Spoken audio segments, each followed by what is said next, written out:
এই যে আমরা মাদ্রাসা পড়েছি অনেক দিন, এই যে এই ভাই পড়েছে মাদ্রাসা পড়ে, কি সুন্দর দাড়ি। আমরা দাড়ি রেখে ভালো বউ পেলাম না, হয় কিন্তু এখন মাশাআল্লাহ বাংলাদেশের পরিবেশ বদলে দা করছে, মহিলারা করছে দাড়িওয়ালা টুপিওয়ালা বড়ই ভালো।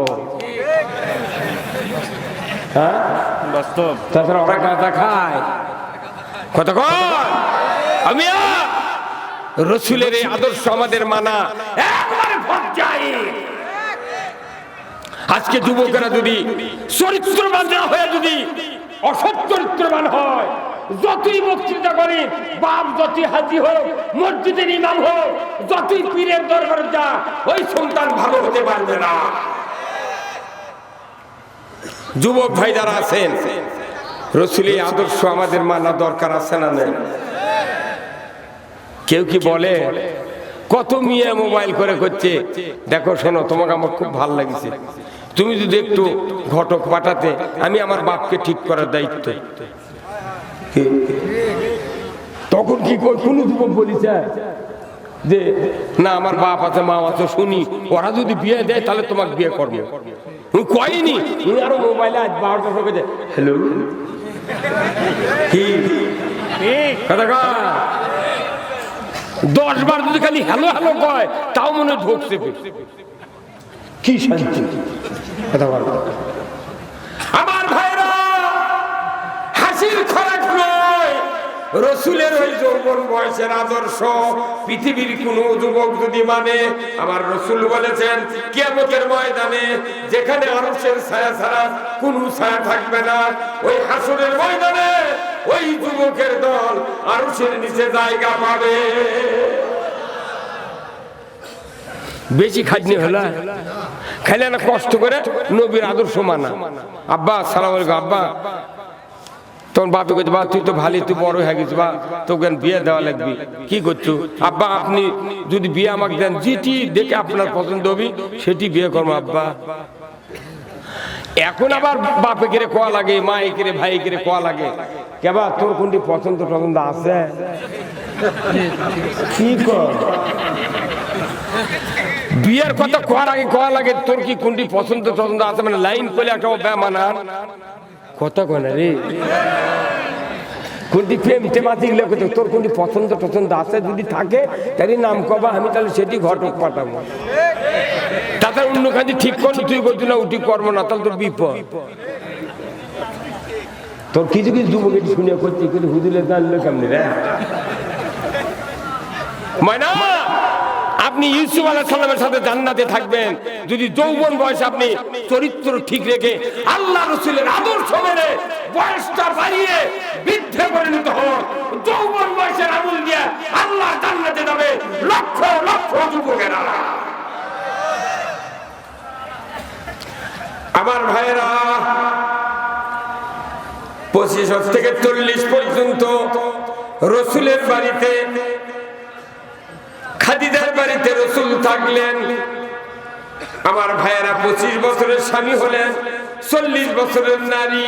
আল্লাহ রসুল চিন্তা করলেন যেভাবে সমাজের মানুষ চলছে এইভাবে যদি চলে কেউ জান্নাতে যাবে না, আল্লাহ রসুলের কোনো সুপারিশ পাবে না, আল্লাহর কোনো হুকুমের তাবেদারি না করে তারা কিয়ামতের ময়দানে জান্নাতে যাবে না।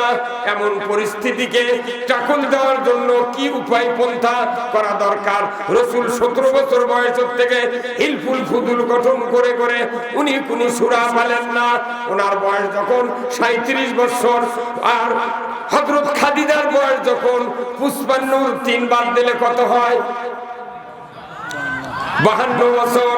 এই 52 বছরের সময় খাদিজার বয়স আর 37 বছর রসুলের বয়স।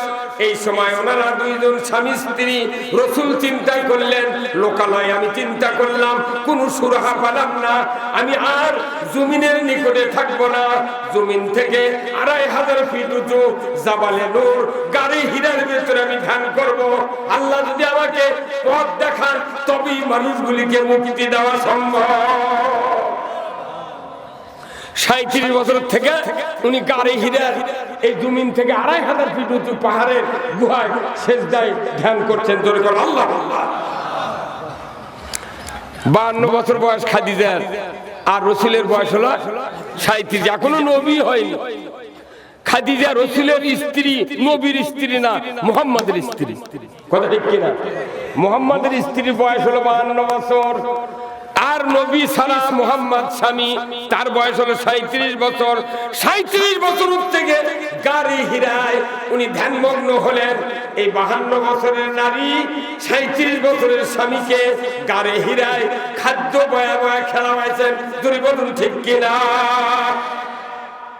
52 বছর, 53 বছর, 54 বছর, 55, 56, 57, 58, এইভাবে 57 বছর থেকে 60 বছর পর্যন্ত নয়, 52 থেকে 55, 53, 54, 55 আর 37 থেকে 40 বছর পর্যন্ত বয়সে উনি নবুয়ত পেলেন।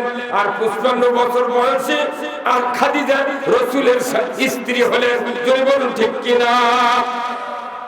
এই 3 বছর থেকে 3.5 বছর ভাত পানি 2500 ফিট উঁচু পাহাড়ে ওই বউ বয়া বয়া খেলেছে। কত কন? আর এখনকার যেগুলো বউ আছে আমাকে দেশ, আপনাকে দিকের বউ বোধ হয় ভালো। এই যুবক যুবতী 1 ছেলের মা, 2 ছেলের মা, রসুলের ওই স্ত্রী খাদিজার 52 থেকে 55 বছরের বয়সের আদর্শ যদি মানত, এত বয়স, তারপরে খাওয়া দাওয়ার ব্যবস্থা নিজের হাতে পাহাড়ের গুহায় উঠায় দিয়েছেন। যারা হজ করেছেন, জাবালে নূরে উঠতে একজন যুবক মানুষের কমপক্ষে 4 বার বিশ্রাম নিতে হয়। এত উঁচু পাহাড়, খারাপ পাহাড়, এই পাহাড়ে একটা মানুষ মহিলা রাসূলকে 3 থেকে 3.5 বছর খাওয়ার ব্যবস্থা করে দিয়েছেন। জোরে কর মারহাবা। আমার দেশের স্ত্রী করে যদি একটু স্বামী বলে রে কঠিন শীত, ওযু করে বাড়িতে পানি গরম করে দাও, তোর কয় ওটি গ্যাসের চুলা, গ্যাস আছে, বালতির পানি আছে, নিয়ে যা গরম করে ওযু করে দাও। কি কথা কর? আবার কোন কোন স্বামী কয় কে লুঙ্গি গুন্ডি, কয় আরো গিঞ্জি গুন্ডি, কয় র্যাকেট, ইয়া গামছা কয় আছে ওই আলমারির উপরে, তাও উঠিচ্ছে না। যদি স্বামী কয় পান্টি গুন্ডি, তখন কয় উঠিচ্ছি। কথা কয়? ও আমার মায়েরা, 55 বছরের স্ত্রী গাড়ি হিরে 2500 ফিট উঁচুতে ভাত বয়া খেলেছে। কথা কয়? এই মহিলারা যদি হযরত খাদিজার আদর্শ মানত, আমার দেশে বক্তব্য দেওয়া লাগতো না। কিন্তু এগুলো কথা তো স্বামী কর শোনার পর রাত্রে শুয়ে থেকে একই বিছানায় থাকে পারে, ওটি খাটো 2 দিন থেকে থেকে খাটলে আলপা হয়ে গেছে। কিন্তু একটা দিন খাদিজার জীবন, আয়েশার জীবন, রহিমার জীবন, হাজেরার জীবন কোন স্বামী স্ত্রী বলেনি। এই কথা কর বলছে কেন? আপনি তো বক্তা, আপনার স্ত্রীকে তৈরি করার জন্য আপনার দায়িত্ব। আপনার স্ত্রীকে আদর্শ বুঝাতে পারতেন, মান পাড়াতে পারতেন, আপনি সহ স্ত্রী নিয়ে আল্লাহ জান্নাতে যেতেন। ঠিক কিনা? আমার ভাইরা, এই কথাগুলি আমি এই জন্যই বললাম, আমার দেশের অর্ধেক হলো নারী আর 12 আনা হলো যুবক। জোরে বলুন ঠিক কিনা? এই বাংলাদেশের যুবকেরা যদি চরিত্রবান হয়, রসুলের আদর্শ মেনে মেনে, আর মহিলারা যদি খাদিজার জীবন আদর্শ মেনে যদি দিনদারিত্ব গ্রহণ করে, আল্লাহর ইজ্জতের কসম, এই সমাজে জান্নাতি মানুষের সংখ্যা বাড়বে। এখন আদর্শ কি? 1 নম্বর আদর্শ হলো, রসুল বলেছেন আমার জীবনে যদি সুন্নাত থাকে যতগুলি, এই জীবনের সুন্নতের ভিতরে আজকে আমার এখানে এই মাইকে দ্বিতীয় বক্তার একজন হেল্পার প্রথম উঠে যে সুন্দর হাদিস বলেছেন, মান আহাব্বা সুন্নতি ফাকাদ আহাব্বানি ওয়া মান আহাব্বানি কানা মাই ফিল জান্নাহ।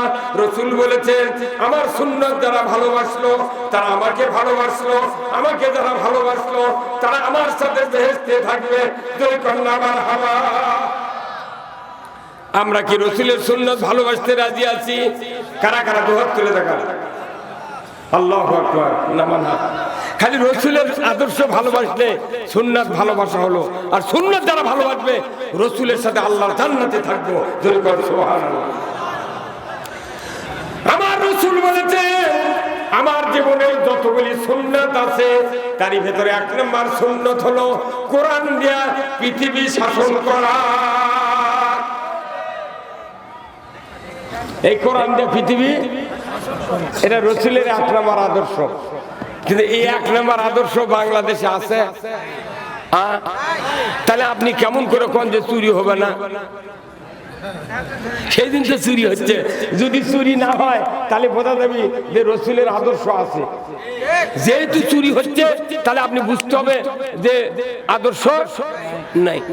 আগেকার ঘড়ি ছিল প্রতিদিন 24 ঘন্টা পর পর চাবি দেওয়া লাগিচ্ছে না ভাই।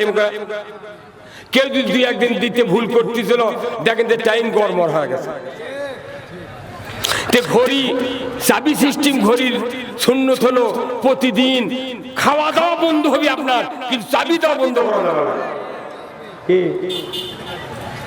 তাহলে আপনি শোনেন, রসুলের আদর্শ হলো কোরআন দিয়ে পৃথিবী চালা। পৃথিবীতে কোরআন দিয়ে চলতো, আমার দেশে চুরি হতো না, জানা হতো না, আমার দেশে বেপরদা চলতো না, আমার দেশে সুদ চলতো না, আমার দেশে জানা চলতো না, আমার দেশে অন্যায় দুর্নীতি দুনিয়ার কোনো অকাম কুকাম চলতো না। ঠিক কিনা? সব রোগের মহা ঔষধ হলো কোরআন দিয়ে পৃথিবী চালা। আর কোনো বক্তৃতাই লাগবে না। তাহলে কারণ কি? আপনাদের এখানে ভাই এই যে বাজার আছে নাকি, কি বাজার? এই পুরানপুর বাজার, ওখানে কি ওয়েল্ডিং এর দোকান আছে? ওয়েল্ডিং গ্রিল বানায়, জানলা দেখবেন ওই ওয়ালত মিটার আছে, ওখান থেকে লাইন নিয়ে আসে এইরকম একটা ওই ঢালাইয়ের মেশিন আছে, এই দিক দিয়ে লাইন ঢুকে দিয়ে এই দিক দিয়ে 2 লাইন বার করে, এই লাইন বার করে 336 তারের মাথার একটা পাতি কিংবা রড তার দিয়ে পিছে ওটি যে জিনিস ঢালাই করবি তারই উপর ফেলে দিতে হচ্ছে। জানলা ঢালাই করলে ওর উপর ফেলে দেয়, সাইকেল ঢালাই করলে সাইকেলের উপর ফেলে দিতে। তারপর আরেকটা লাইনের থেকে এইভাবে সিমটা ধরে, এত বড় কাঠি থাকে না, কাঠি এরকম ধরে সুইচ দিয়ে, তখন এটি যদি রড পরে আছে এইভাবে, এরই গাঁত কমপক্ষে কয়েক কোটি ফোঁটা আছে, দাউদে ঘুরে লাগান পরে আছে। এই ঝালাই করবি, তুই পরে আছে, থাক তুই এটি ঝালাই কর। তা না করে ওরই গাঁত যাবার ঠোকা মারে, ইঙ্গা ঠোকা মারে। তোর ওই রড কয় ভাই তুমি ঝালাই করবে জানলা, ঝালাই করবে সাইকেল, আমার কষ্ট দাও কা। তোর মিস্ত্রি কয় ভাই টেস্ট করেছি রে, লাইন আসলো নাকি? কথা কয়। যখন ওই ধাক্কা দেয় তখন করে আগুনের ফুলঙ্গি বাড়ায়, কিভাবে বাড়ায় না, শিরশির করে বাড়ায় না, তখন গিয়ে আছে আবার জিরি জিরি ফোঁটা দিলে আটকে যাবি রড, সেটি যদি ফোঁটা দিচ্ছে। আচ্ছা কোন তো এই আর্থিং এর লাইন যদি না করে কিয়ামত পর্যন্ত ওই ফোঁটা দিবার লাগে, একটা ফোঁটাও কি হবি? এই কথা কয় না বাড়ি, এ হবে হবে। তাহলে আমি যদি ঝালাই করে জানলা বানাবার চাই, তাহলে সবচেয়ে জরুরি আর্থিং এর লাইন। তা আমরা যদি এই সমাজ, এই দেশ, এই এলাকা যদি ভালো করবে চাই, তাহলে কোরআনের রাষ্ট্র ওই আর্থিং দেখা ফরজ, কোরআনের রাষ্ট্র ওইরকম ফরজ।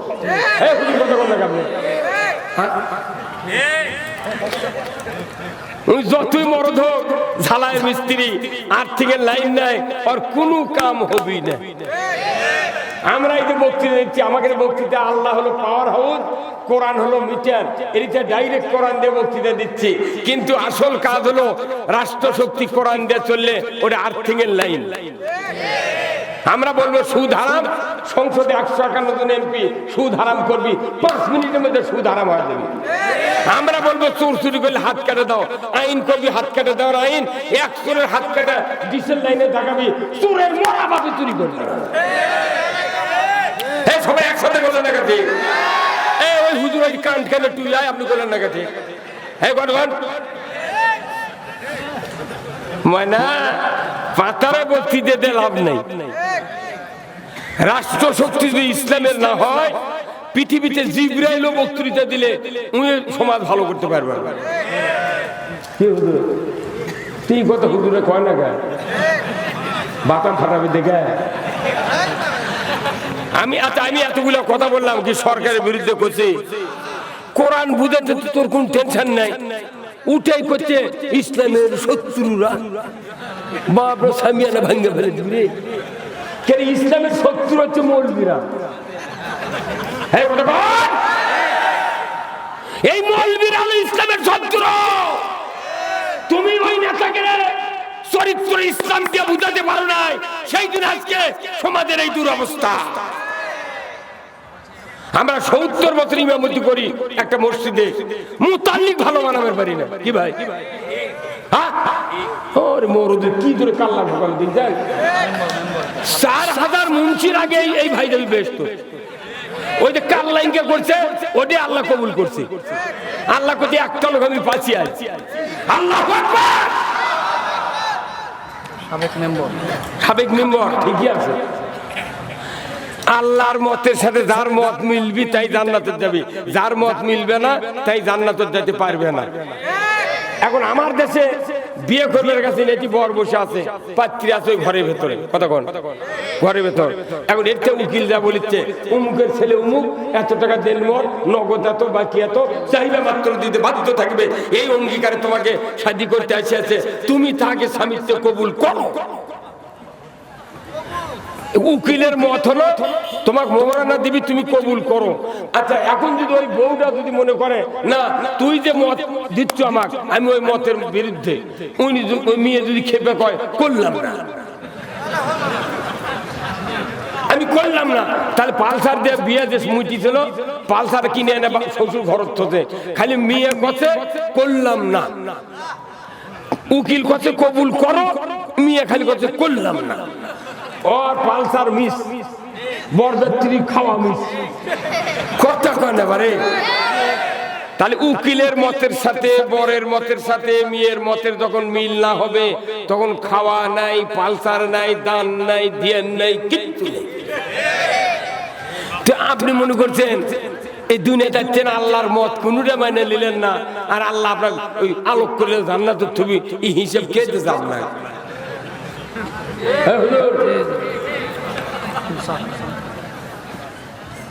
কি কথা বেনে ঢুকিছে তাহলে আমি যে অবস্থায় থাকি আল্লাহর মতের সাথে মত মিলাতে হবে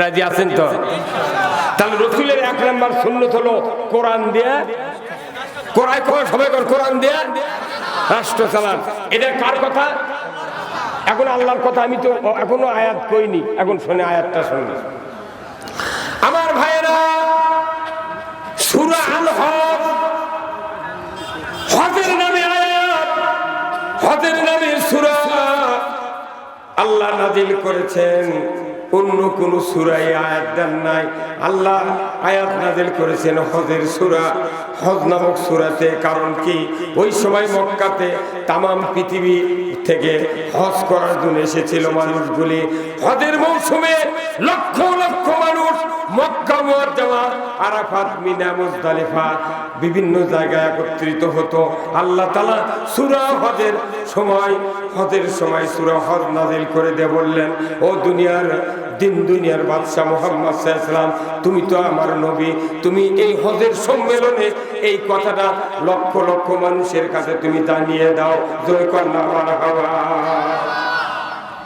আল্লাহ জানিয়ে দিলেন রাসূল আপনি বলুন আল্লাযীনা ইম্মাক্কানাহুম ফিল আরদ আকামুস সালাতা ওয়া আতাউয যাকাতা ওয়া আমারু বিল মারুফ ওয়া নাহাউ আনিল মুনকার ওয়া লিল্লাহি আকিবাতুল উমুর জোরে কন্যা মারহাবা আমার আল্লাহ বললেন ও পৃথিবীর মুসলমান যদি তুমি কোনো ভূখণ্ডের প্রধানমন্ত্রী হও রাষ্ট্রপতি হও সরকার হও প্রেসিডেন্ট হও ক্ষমতায় যাও 4টি দফা চালু করবা 1 নম্বর নামাজের আইন 2 নম্বর যাকাতের আইন 3 নম্বর ন্যায়ের আদেশ 4th নম্বর অন্যায়ের নিষেধ এই 4টি দফা দুনিয়ার কোন সরকার জমিনে যদি চালু করে এটা হলো বড় ধরনের একটা হুকুম আল্লাহর পক্ষ থেকে এই হুকুম যদি পৃথিবীর জমিনে কেউ কোন সরকার কায়েম করে মুসলমান হওয়ার পর আমার আল্লাহ বলেছেন জমিন জমিনটা হবে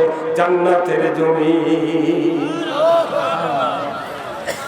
নামাজ কায়েম করবে কে? সরকার। কোন কে? হুকুম কার? কায়েম করবে কে? সরকার। সরকার করেন, আমি তো সেই সরকার নাই তো। কয় কি পাবো আমি? গিরিল ঢালাই করবো, আর্থিক নাই। কথা বলবে না, আমি জানলা বানাবো, আমার আর্থিক নাই। জীবনে কিয়ামত পর্যন্ত ওই দোকানের জীবনে জানলা বানাবে পারবে না।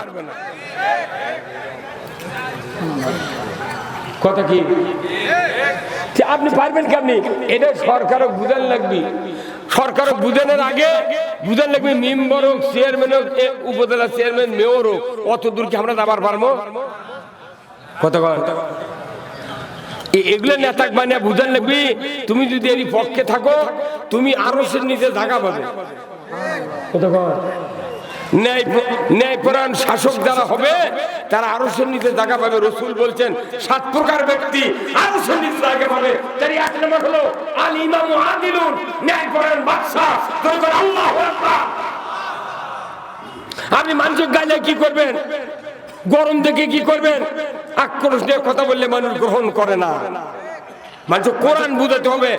ভাই, তোমার এই অবস্থা, তোমার হাতে ক্ষমতা আছে, তুমি একটা ওয়ার্ডের সরকার, তুমি একটা ইউনিয়নের সরকার, তুমি একটা উপজেলার সরকার, তুমি যদি এই কাজ করো তুমি আরশের নিচে জায়গা পাবে। কারণ আমার আল্লাহ বলছেন, যে সরকার ইসলাম বিজয় করবে, কোরআন বিজয় করবে, কোরআনের আইন কায়েম করবে, ওই সরকারও ওই পর্যন্ত পৌঁছাতে যারা শক্তি দিবে, ভোট দিবে, প্রশাসনিক ক্ষমতা, ডিসি, এসপি, পুলিশ, যত রাজনৈতিক নেতা আছে, যারা ভোট দিয়া ইসলাম কায়েমের সরকারকে ওই পর্যন্ত টিকে রাখবে, তামাম ভোটার, পুলিশ, আর্মি, বিডিআর নেতারা একসাথে আরশের নিচে জায়গা পাবে। আল্লাহু আকবার। কি হুজুর? উমর ফারুক কি একলা আরশের নিচে জায়গা পাবে? ফেরাউন কি একলা তত করে যাবে? আর সেলা তেমনটা লিয়ে যাবি, বাটাম ফাটাবি খালি। এটা বুঝান লাগবে, কলজা এটা বুঝান লাগবে। আপনি ওই শুনুক, যদি শুনে ওই ভালো পাবি, না শুনলে ওই আযাবত করবি। কিন্তু আপনাকে আল্লাহ জান্নাত দিয়ে দিবি। আল্লাহ জানে এই লোকটা আমার পক্ষের লোক। আপনি আল্লাহর পক্ষ নিয়েছেন, নিলে গিয়ে আপনার আল্লাহর কথা শুনে মজা হবে। আপনাকে যে বল খেলা হয় না ভাই, মনে করেন এই মাঝখান দিয়ে এই দিক অর্ধেক, এই দিক অর্ধেক, এই দুই টিমের পক্ষে এখানকার লোক, এই মাঝখান থেকে এই দিক এক টিমের, ওই দিক আর এক টিমের। কিন্তু উত্তরের টিমের মনে করেন এটা পূর্ব টিম নাকি, এটা পূর্ব দিকের এই টিম 11 জন প্লেয়ার নামিছে, এই দিককার 11 জন প্লেয়ার নামিছে। এখন এই টিমের সেন্টারের প্লেয়ার বল ধরে এই দিকের গোলক দিয়ে যাচ্ছে। যারা এই অর্ধেক মানুষ এই পক্ষের, তারা সবাই কোনো কবি গোলে গোলে কতক্ষণ এই এই পূর্ব দিকের টিমের পক্ষে দাঁড়ালো, তারা সবাই বলবি গোলে। আর এই পক্ষের তারা মুখই খুলবে না। ওরা চিন্তা করি আমরা তো এই পক্ষ।